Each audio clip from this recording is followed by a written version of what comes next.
Unity for what? Makakatulog ng mahimbing si Sara at ang Pilipino na meron siyang Vice President na hindi pag-aasaman ang pwesto niya. Si Senator Marcoleta is magaling, matalino, matapang. Si Robin, magaling, very popular. Si Lenny, nababanggit ko dahil hindi na naman to usapan na DDS kami.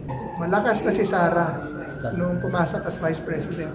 Pero dahil sa ginawa nila sa bansa, dahil sa ginawa nila kay Digong, dahil sa ginawa nila sa lahat ng Pilipino, lalong lumakas si Sara. Sir, ano banggit nyo kanina? Pakiulit po. Bakit po si Senator Bongo yung mas best na running mate ni VP Sara? Sa akin, subok na. Karakter, may pinatunayan, malasakit center.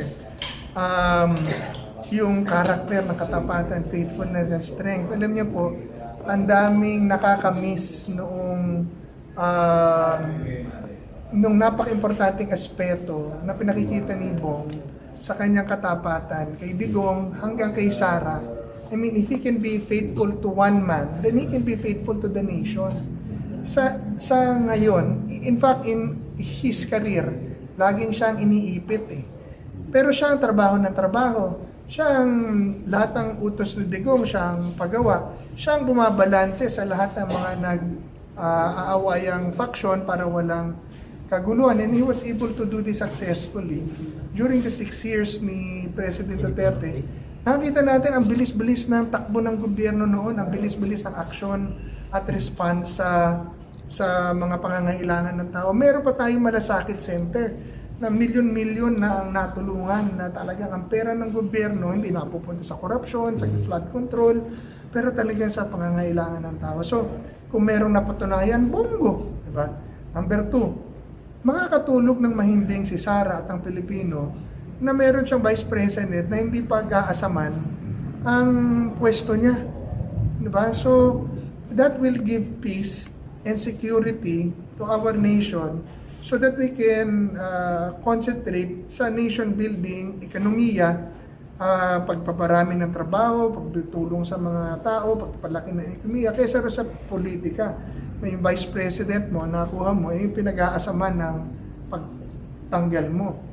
Again, hindi ko sinasabi na mali si Sara na labanan si Bongbong. Tama. Ang nagkamali si Sara, nung kampehan niya si Bongbong, now she realizes the mistake. She turns around and says, I'm sorry, and let's do it right this time.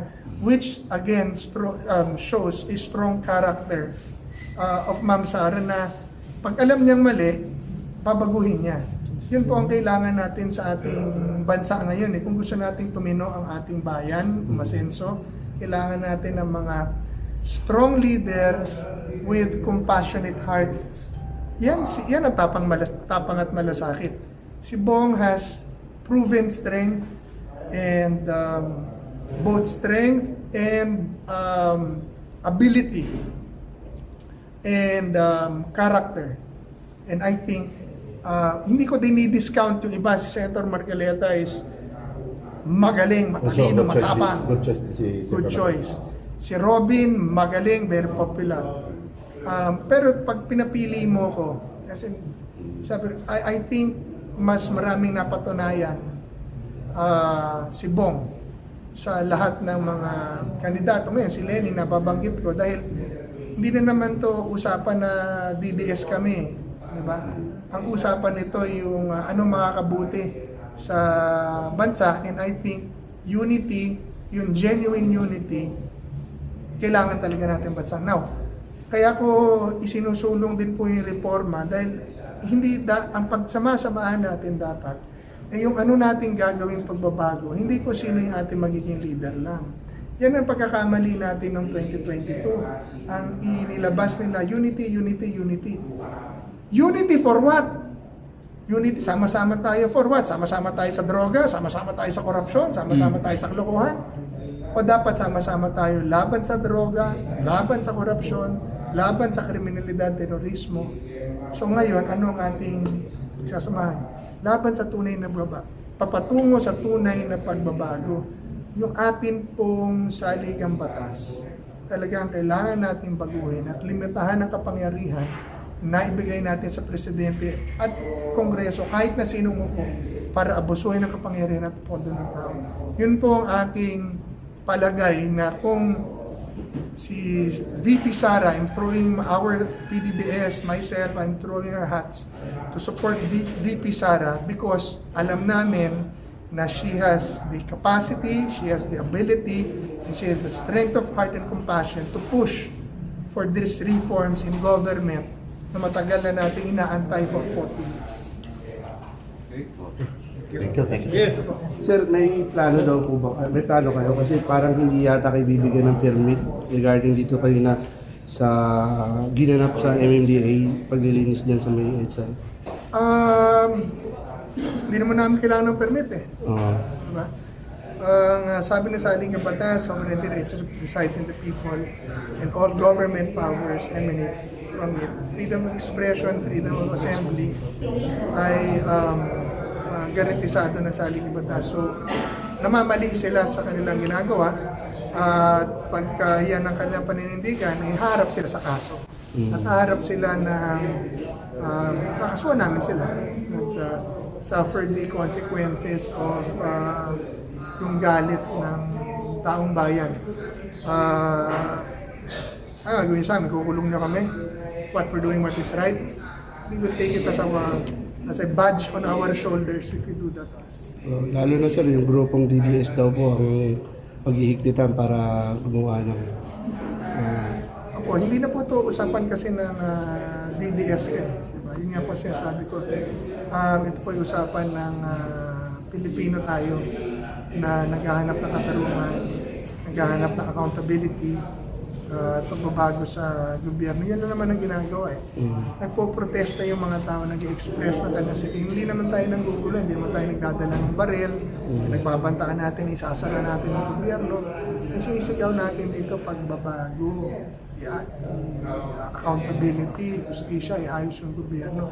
Nahihirapan na kami. So, this is within our right, guaranteed for us by the Constitution. This is democracy.